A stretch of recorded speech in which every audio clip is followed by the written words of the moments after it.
Social and economic development in Bridgeport experienced rapid economic growth from the mid-19th century up until the mid-20th century and was marked by an industry growth in shipbuilding and whaling to railroad construction, industrialization, and labor movements. Later parts of the 20th century, Bridgeport's growth began to decline with the onset of deindustrialization. In the 1970s and 1980s, the city became troubled with crime and mismanagement, which led to mass layoffs, housing issues, and relocation of vital industries, exemplified by the move of General Electric's headquarters to Fairfield. Through the 21st century, efforts to redevelop Bridgeport have been underway, inviting new investments into the community. However, as a city in the wealthiest metropolitan area in the U.S., Bridgeport really got the short end of the stick in terms of socioeconomic disparities. Crime rates are still relatively high, and housing is still an issue among many others that plague the city. Proper disposal of trash may seem like one of the most minute things, but the reality of it is that it is an expensive problem. In Bridgeport, littering and dumping of waste at unapproved locations is illegal. However, walking down many streets of Bridgeport gives us a visual of the issue here. There are several instances where you find litter on the ground, and the irony is that almost always the trash can is inches away. The consequences hurt everyone. Taxpayers have to pay for the cleanup. People and pets can be exposed to toxic materials. Rodents and insects carry diseases from waste into the surrounding communities. Water, soil, air can become polluted. Neighborhoods become an eyesore and unpleasant to live in, and property values fall. We spoke to a couple of Bridgeport residents on the issue.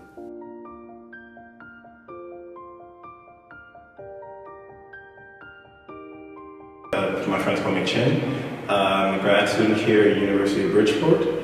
I have been officially a resident of Bridgeport for the last 6 years, but my family originally moved to Bridgeport 14 years ago. It's been 6 years since I moved back. And when I think about littering in Bridgeport, I would definitely say it is an issue, particularly more and more in other sections, more sections than others. I got a very good look at the city over the last few years because I just came off from working for the city of Bridgeport. And when you go around it, you can see, especially if you're talking about certain sections, you can see visibly the effects of littering. And, it's usually not, but even when you get to some of the better neighborhoods, you will sometimes still see the effects of littering just because people don't seem to really care.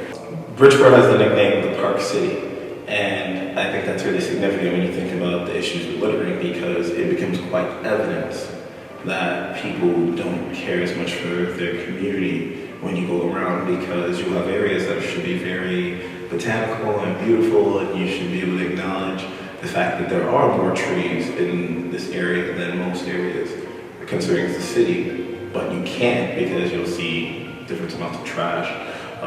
Just little things. You see bag wrappers, but depending where you are, so you may see some bottles. You may actually see some dumping. I remember my office used to be near Bassett High School, and some days I would it was only 2 miles home. I would walk home, and along the way, cutting through the area known as the Hollow, you would run into dumping areas. Usually, some areas you come out of the west side, you would see areas where it says signs of no dumping, and clearly. Underneath that sign, you'll see broken televisions, maybe some furniture. So yeah, I would say Bridgeport does have an issue with littering, and it's directly connected to the fact that littering is something that comes down to citizens' partisanship. The city can send as many truck cleaning crews as they want, but unless you actually have the citizens on board and people urge residents to feel that bond and attachment. Bridgeport has issues of funds, but you don't necessarily need funds to help build that kind of community spirit, that team spirit that is necessary for these kind of campaigns. Just simple reminders that Bridgeport's beautiful, and the only way it stays beautiful is if we all do our part. In general, I think there's garbage cans all over the place, so people should be responsible enough to throw it away. In Bridgeport, I've seen litters all over the place, near campus, near dorms. I feel like people could do a better job at it. I know there's people working at it and trying to clean up as much as possible, but I mean, each student should have their own responsibility, clean up their own mess. I live in Woodside Avenue, near to Trumbull. Well, basically, this north side doesn't have a lot of litter, but when you come looking at the east and the south side, I find that when driving through, I saw a lot of litters around. But with that said, the type of people that live in the communities, they're the one that don't want to take care of the community in terms of putting the garbage where the garbage is supposed to be disposed of. It's not a problem. Also, government's collected up garbage, but personally, you got to put this somewhere for the government to take it up, like garbage cans and barrels and so forth and so on, and distribute it properly for it to be disposed of. My name is Mireya. I'm from Ecuador. I live in Bridgeport for 7 years around. First of all, we have to start in our houses. Family is the first thing that we have to do it. So if family just show the baby how to be clean, not just himself or herself, how to keep clean the house, how to keep clean your toys, how to move this around, and you have to put back in the same place that you find. So it's gonna be a good thing. So like I said, starting with the daycare, and after that in the schools, after that in the high school. I think that the schools, I'm not really sure if the schools and the high schools have programs that it could be helpful for everybody. But more than that is like cultural, it's a cultural thing. If we have in our mind that we have to be clean with ourselves, and that we can show out in the city. So if we keep clean this city gonna be like a successful city for employment, for more people coming to live here, more people live comfortable. In Bridgeport has a lot of things that we can be development in the city. And we cannot always wait or have the hope in the big authorities to do the things. We have to start with ourselves, with our children, with everybody here, that just put in your mind that if you are a clean person, you're gonna live in a clean city, you're gonna live in a clean house, you're gonna live in a clean city, and you're gonna show up everybody else that Bridgeport can be a leadership here in Connecticut, like a city that if we help with little things that can be done by ourselves, it can be a big challenge for everybody, but it can be a big thing in Bridgeport that we can show everybody else that we can do better things here. I lived in Bridgeport probably 10 years, most of my life. I think it's not good. It's not good for the environment, and it causes more pollution. It's because it will help the environment and it will change a lot. Abram DeSoto, a longtime resident of Bridgeport and graduate student at the University of Bridgeport studying music education, for the last month or two has gone around picking up trash with his children once or twice a week. I'm Abram Destel. I'm 28 years old. I live in Bridgeport. I've lived here since 1998. I moved here from Louisiana.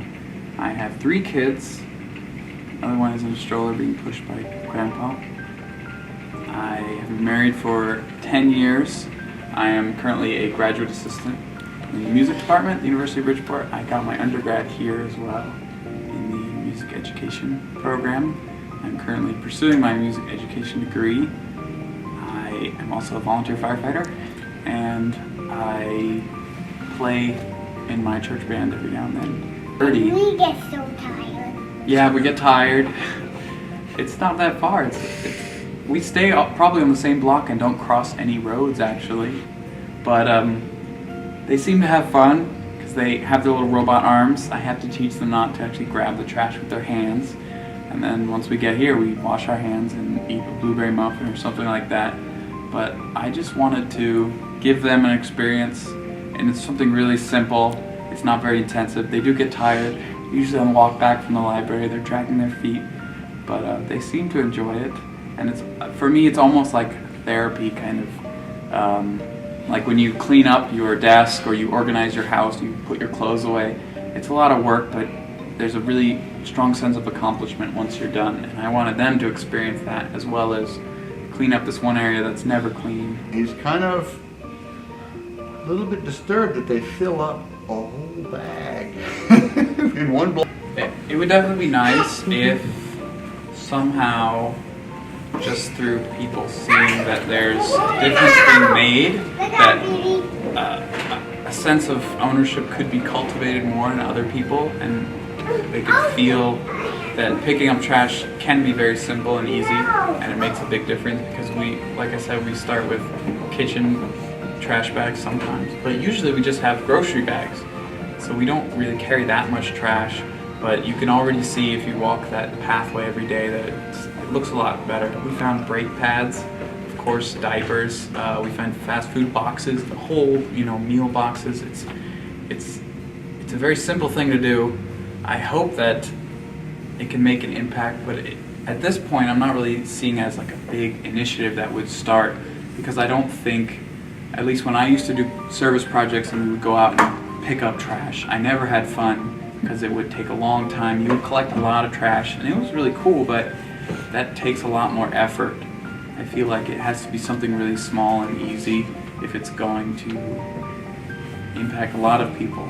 Because if everybody picked up one piece of trash, or if everybody could just throw away their trash, then it would be almost no work to do, but it would make everything look a lot nicer.